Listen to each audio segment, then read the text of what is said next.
अगर आप Bansal group of institute Indore यानी कि SDVCE या SDVCT में एडमिशन लेने का सोच रहे हैं तो एडमिशन लेने से पहले आपको ये वीडियो जरूर देखना चाहिए, क्योंकि आज मैं आपको बंसल की सच्चाई बताऊंगा, वो भी एक स्टूडेंट के पर्सपेक्टिव से। तो वीडियो को अंत तक जरूर देखना, क्योंकि मैं आपको एडमिशन से लेके प्लेसमेंट तक पूरी जर्नी के बारे में बताऊंगा।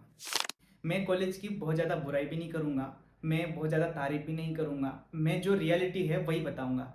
आप डिसीजन लेना कि कॉलेज में एडमिशन लेना है या नहीं लेना है, मैं बिल्कुल भी सजेस्ट नहीं करूँगा। लेकिन हाँ, जो भी रहेगा वो सच सच बताऊँगा, क्योंकि ये वीडियो प्रमोशनल नहीं है, ये सिर्फ मेरा पर्सनल एक्सपीरियंस है।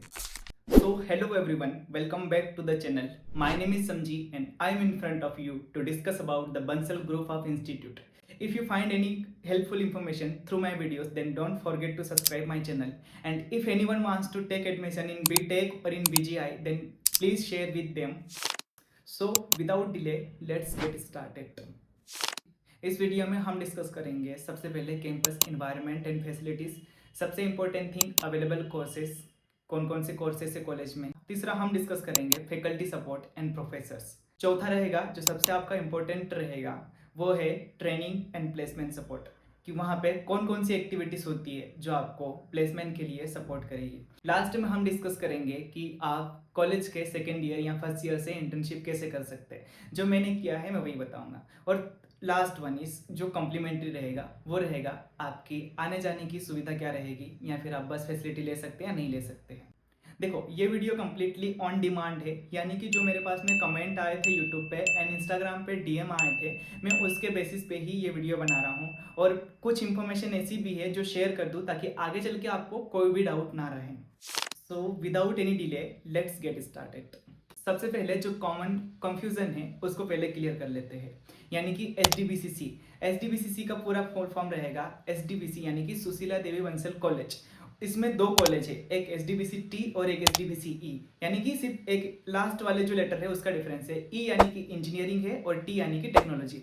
देखो, पढ़ाई दोनों में सेम होती है, कोई डिफरेंस नहीं है, बस कॉलेज का अंतर है, एक कॉलेज टेक्नोलॉजी का है और एक इंजीनियरिंग का है। बाकी सारी फैसिलिटीज सेम है, मतलब जो फैकल्टी आपको इंजीनियरिंग में पढ़ाती है वही टेक्नोलॉजी में भी पढ़ाती है। जो सबसे इंपॉर्टेंट थिंग है, यानी कि अगर आपने अभी तक कॉलेज विजिट नहीं किया है तो कॉलेज की जो लोकेशन है वो है आपकी महू इंदौर रोड पे, यानी कि आपका इंदौर से लगभग 15 किलोमीटर के डिस्टेंस पे है और महू से 5 से 6 किलोमीटर की डिस्टेंस पे है।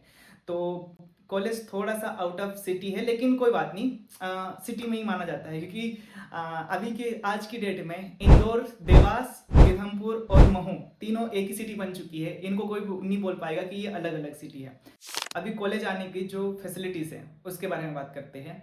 तो सबसे पहले तो कॉलेज की बस है, यानी कि आप अगर बस यूज़ करते हैं उसका कुछ फीस होता है। आई थिंक अभी करंट सिनारियो के हिसाब से 15,000 रुपये पर ईयर के हिसाब से लेते हैं वो, और सबके लिए सेम है। आप 10 किलोमीटर डिस्टेंस से आओ या फिर 150 किलोमीटर डिस्टेंस से आओ, हालांकि 100 किलोमीटर तक तो चलती है बसें। इधर खलघाट के उस पार तक जाती है, यानी कि मगरखेड़ी तक जाती है बस, तो उनके लिए भी सेम फीस रहती है। और जो आसपास मतलब 10-15 किलोमीटर से आते हैं उनके लिए भी सेम रहती है।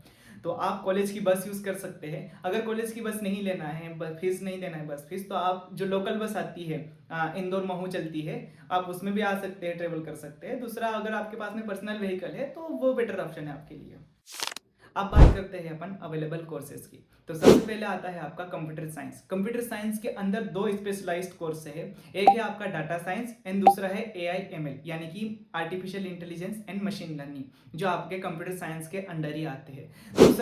दूसरा आता है आपका BTech IT यानी कि इंफॉर्मेशन टेक्नोलॉजी। तीसरे नंबर पे आता है सिविल इंजीनियरिंग यानी कि BTech सिविल इंजीनियरिंग। चौथा आता है आपका मैकेनिकल इंजीनियरिंग एंड पांचवें नंबर पे आता है आपका ECE यानी कि इलेक्ट्रिकल एंड कम्युनिकेशन इंजीनियरिंग। ये आपके BTech के अंडर में ही सारे कोर्सेस आते हैं। अगर आप मास्टर करते हैं बंसल से तो वो भी अवेलेबल है, आप MBA भी कर सकते हैं, MTech भी कर सकते हैं, MCA भी कर सकते हैं।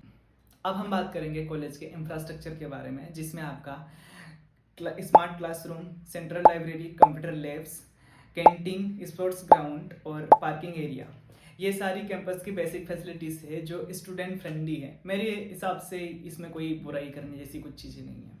सबसे बड़ा जो कंफ्यूजन था ये था स्टूडेंट का, मेरे पास में बहुत सारे कमेंट भी आए थे कि हॉस्टल, बंसल में हॉस्टल की फैसिलिटी है क्या। तो बंसल में ऐसी कोई हॉस्टल फैसिलिटी नहीं है, हो सकता है आगे फ्यूचर में आ जाए, लेकिन अभी के हिसाब से तो ना कोई इसकी बिल्डिंग है ना कोई फैसिलिटी है। तो अगर आप रहना चाहते हैं तो प्राइवेट पीजी लेके रह सकते हैं या फिर रूम लेके रह सकते हैं। नियर बाय बंसल कॉलेज के भी मिल जाएगा आसपास में, जो कॉलोनियाँ कटी हुई है वहाँ पे भी मिल जाएगा। और अगर आप इंदौर चूज़ करते हो तो वो भी सही है आपके लिए।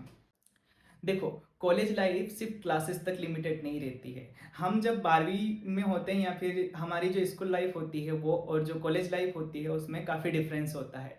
हम जो 12वीं तक जो भी पढ़ाई करते हैं वो एक लाइक बेसिक एजुकेशन होता है। हम जब कॉलेज में आते हैं और ऐसे प्रोफेशनल कोर्स चूज़ करते हैं तो एक लाइक हमें खुद को बिल्ड करना होता है, लाइक कि हमें करियर ही बनाना है कुल मिला के, क्योंकि अच्छे खासे पैसे भी लग जाते हैं और हमारा जो भी रहेगा माइंड सेट भी उस हिसाब से चेंज करना पड़ता है। तो सारा जो इन्वायरमेंट होता है वो हमारा करियर बनाने के बेस पे मतलब अकॉर्डिंग ही रहता है। तो उसी के हिसाब से पूरा जो कैंपस का एनवायरनमेंट है वो भी डिज़ाइन किया हुआ है। टाइम टू टाइम कैंपस में आपके sports activities, technical events, workshops, seminars, sports activities, ये सारी चीज़ें होती रहती है। साथ साथ एनुअल फंक्शन और बहुत अच्छे से मनाया जाता है। देखो, ये सुनने में ऐसा लगता है कि वेस्ट ऑफ टाइम, लेकिन कुल मिला के आपके यही जो ऐसे इवेंट्स होते हैं जो आपकी एक्चुअल में पर्सनैलिटी डेवलपमेंट का एक पार्ट बनता है और यहीं से आपका माइंडसेट चेंज होता है या फिर माइंडसेट बनता है। अब बात करते हैं अपन ट्रेनिंग एंड प्लेसमेंट सपोर्ट की। देखो, इसमें सबसे पहले आता है आपका aptitude training, mock interviews, personal interviews, group discussion. उसके बाद में आप आता है आपका सॉफ्ट स्किल डेवलपमेंट, जिसमें आपके डीएसए और जो कॉम्प्लेक्स थिंकिंग होता है, क्रिटिकल थिंकिंग, ऐसी चीज़ों पे फोकस किया जाता है। साथ ही साथ आपका व्यक्तिगत डेवलपमेंट पे भी फोकस किया जाता है। इसमें आता है आपका communication training, mock interviews, personal interviews और भी बहुत सारी चीज़ें होती हैं। तो मेरे पर्सनल एक्सपीरियंस के अकॉर्डिंग तो प्लेसमेंट एंड ट्रेनिंग सपोर्ट की तरफ से कोई कमी नहीं है। अब बात करते हैं अपन जो सबसे ज़्यादा डाउट आता है, उसमें आता है कि आप कोर्सेज की फ़ीस कितनी है, ट्यूशन फीस कितनी है। देखो, मेरा ऑनेस्ट मैं बताऊँ तो मेरा पर्सनल बताऊँ तो मैंने जब एडमिशन लिया था तो मेरी जो CS की कंप्यूटर साइंस की जो फीस थी वो 75,000 थी। और मैंने 2 साल पहले या फिर 1 साल पहले किसी फैकल्टी को पूछा था तो उन्होंने बताया था कि आपकी नॉर्मल जो बेस CS होता है, कोर CS की जो फीस है वो 85,000 है। और अगर आप स्पेशलाइज्ड कोर्स करते हैं, जैसे उसमें है आपका डाटा साइंस और AIML जैसे कोर्स है, इसमें अगर लेते हैं तो आपका 95,000 के समथिंग हो जाता है, ऐसा बोला था।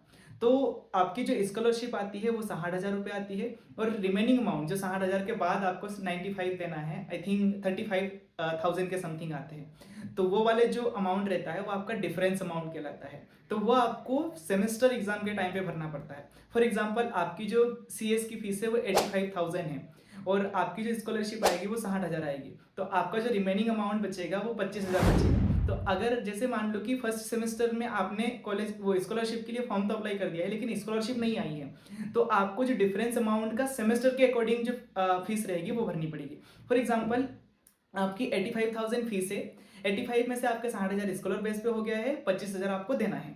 25,000 में से आपको सेमेस्टर के अकॉर्डिंग 12,500 रुपये एक सेमेस्टर में भरना होता है। तो इसके अलावा मैं एक और कंपेरिजन बता दूं कि जैसे मैंने पहले ही बता दिया है कि बंसल कॉलेज आपका टायर 3 कॉलेज है, यानी कि एक प्राइवेट कॉलेज है, टायर 3 कॉलेज है। इसमें आपका JEE में रैंक अच्छे नहीं भी रहते हैं तो भी आप कॉलेज में एडमिशन ले सकते हैं, ऐसी कोई बात नहीं है। लेकिन अगर आपको स्किल अच्छी करनी है तो वो आपको खुद से ही मेहनत करना पड़ता है। मैं ये नहीं बोलूँगा कि आपको बंसल कॉलेज पूरी तरीके से बना के दे देंगे। तो ये थी आपकी बंसल के बारे में कंप्लीट इन्फॉर्मेशन।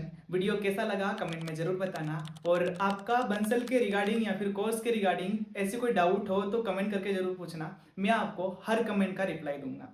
सो मिलते हैं एक और ऐसे ही वीडियो में, तब तक के लिए एक लाइक, एक शेयर और मेरे चैनल को सब्सक्राइब कर देना।